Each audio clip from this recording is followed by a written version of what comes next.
What's up, folks? This is Crypto with James talking to you today about the wacky world that is crypto. We're going to look at the market updates and just see what the hell is going on. There's a fair bit of news to have a chat about as well. Before I do, as always, I update the spreadsheet. These were the first 26 coins I spoke about on the channel that I thought would crush it in this. Lost it for a second. Had you invested $100 into each one of these when I released the videos, I'm still holding your bags, you'd be in profit for $45,900. Add in your $2,600 investment, and you'd be sitting on around about. Why does this keep happening to me today? You'd be sitting on around about $48,500. Not bad. Held all of these at one point or another, closed positions on pretty much all of them in profit, not Grin. Grin just lies there like a burden on my spreadsheet. Red. And I've reinvested all that money into new cryptos. If you want to see the cryptos, I mean, check out Copy My Crypto. I built this portfolio to maximize gains during the bull cycle. If you want to make these profits and build the wealth in anticipation of the inevitable bear cycle, then check the link in the description.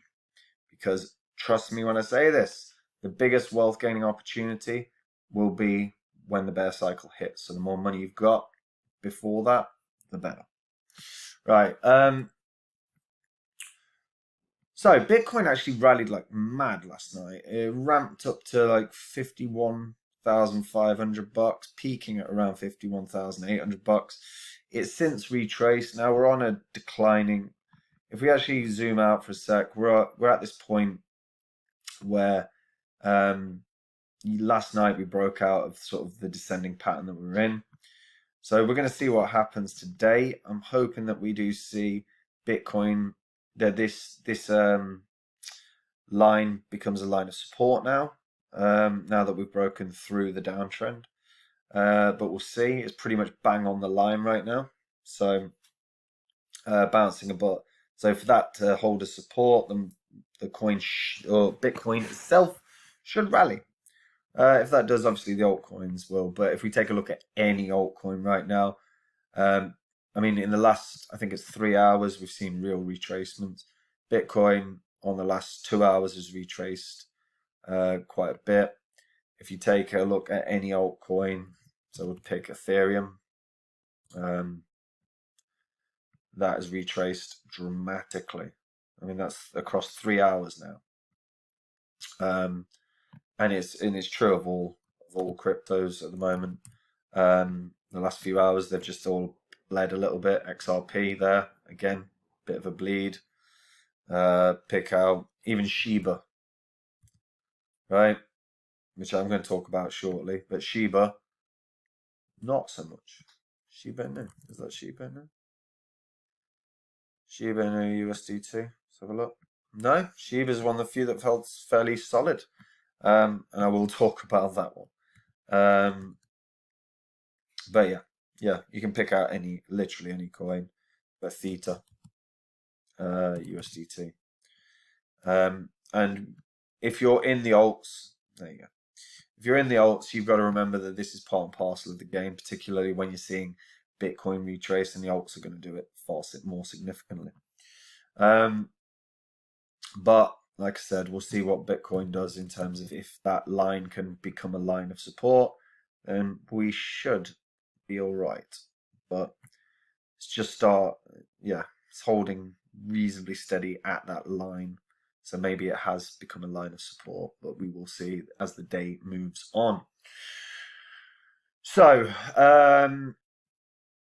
Gary Gensler has come out and said that the SEC has no plans to follow China and ban Bitcoin. That's actually very good news. Not that they could.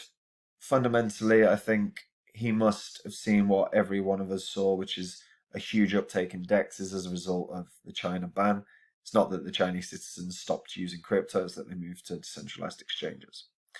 And he knew that that would be an inevitability, so that's what's happened. So when he was questioned by Congress, Gensler stated that it's a matter of how we get this field within the investor consumer protection that we have, and also work with bank regulators and others. Of course, because we've got to protect the banks, haven't we? It's not about consumers. The SEC may harp on about protecting consumers, but its recent actions against Coinbase and Ripple could well end up costing token holders or consumers, in its terminology, billions of dollars should the industry be negatively impacted. Now, I don't agree with the Coinbase with what they're saying about Coinbase. I think that was pretty much a coordinated effort on both parts. Otherwise, Coinbase wouldn't be coming out saying letters suggest regulation. I think they've made an agreement on a partnership.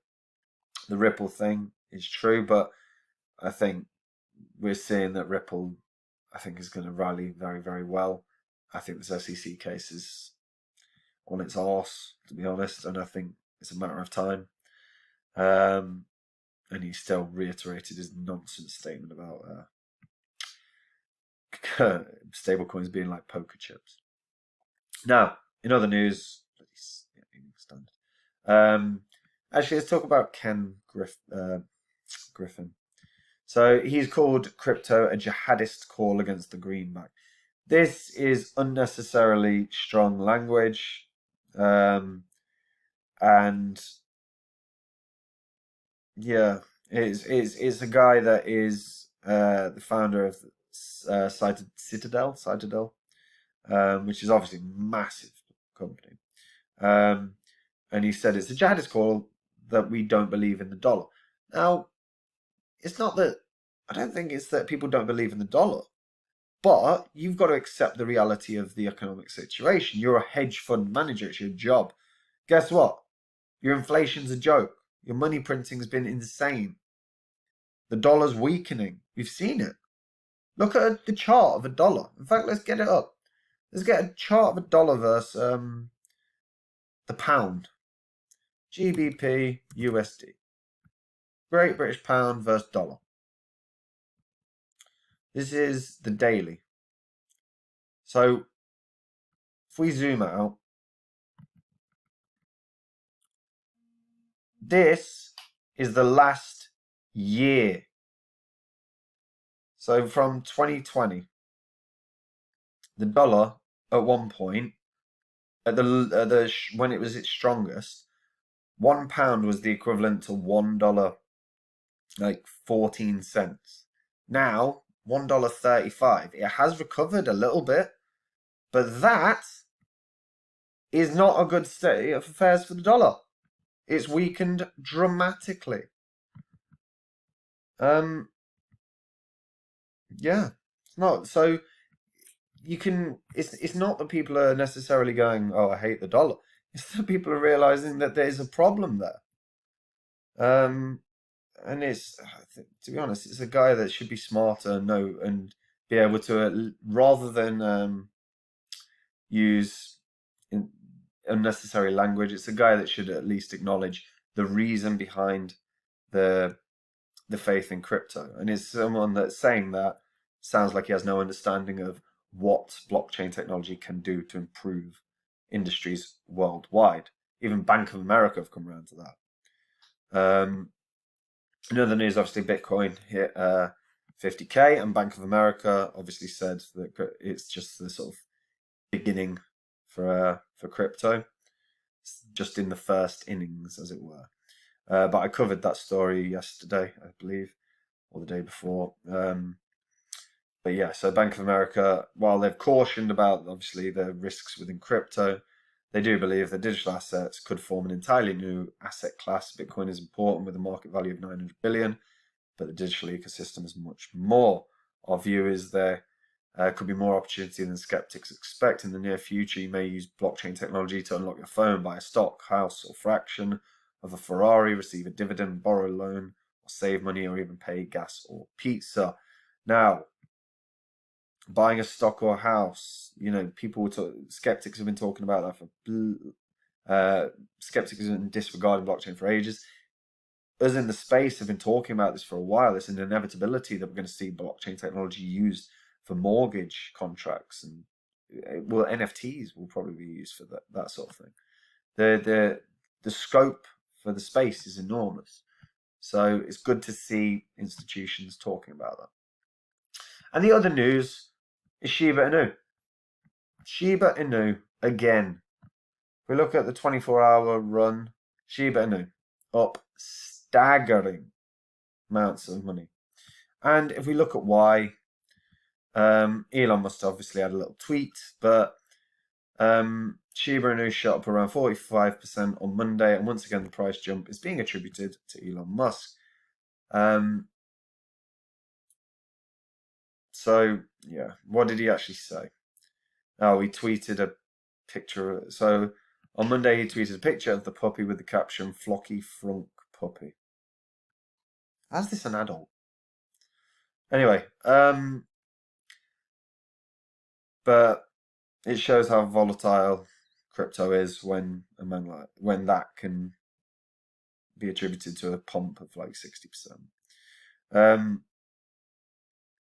And obviously it made people think, oh well, he's obviously referencing Shiba Inu. So yeah. Now Shiba obviously ended up on Coinbase as well, and then with that tweet, it's obviously it's actually done huge volume, and it's not only done huge volume, it's done huge gains. The last 7 days, 210% up. And the problem is you can't necessarily bank on an investment like that going really well. Just because he says something positive doesn't mean that that's going to then result in a couple of days of great rallies. Obviously, it has in this regard, but it's one of those you do have to be careful. And we've seen how volatile his sort of mood is. Occasionally, he'll say something negative about crypto, and the reverse happens across the market. So something to be wary of. But all in, guys, it's looking good. I mean, even with the small retracement that currently Bitcoin is going through, and as a result, the rest of the market is going through. Right now, it looks like there's a line of support being held. We'll see if that remains the case. But SEC confirming that they're not going after closing crypto down. Bank of America realizing the strength and the future and the scope the blockchain has. Yeah, it's looking good. It's looking really good. And if you're a Shiba Inu holder, congratulations. Made a good run. I can't believe that coin is as high as it is in market cap, but congratulations nonetheless. That's a great win. Anyway, so for me, hope you're all keeping well. If you're new to crypto, check out Copy My Crypto. It's where I share my live portfolio, a portfolio I've built to maximize gains during a bull cycle. And some of the coins that I hold, a couple in particular, have real good opportunities for massive profit in quick flips. As well as that, the largest holders in my portfolio are primed for some absolutely parabolic runs that are going to make very, very good money. If you want to build your wealth before the bear cycle kicks in, check the link in the description. Take care, guys.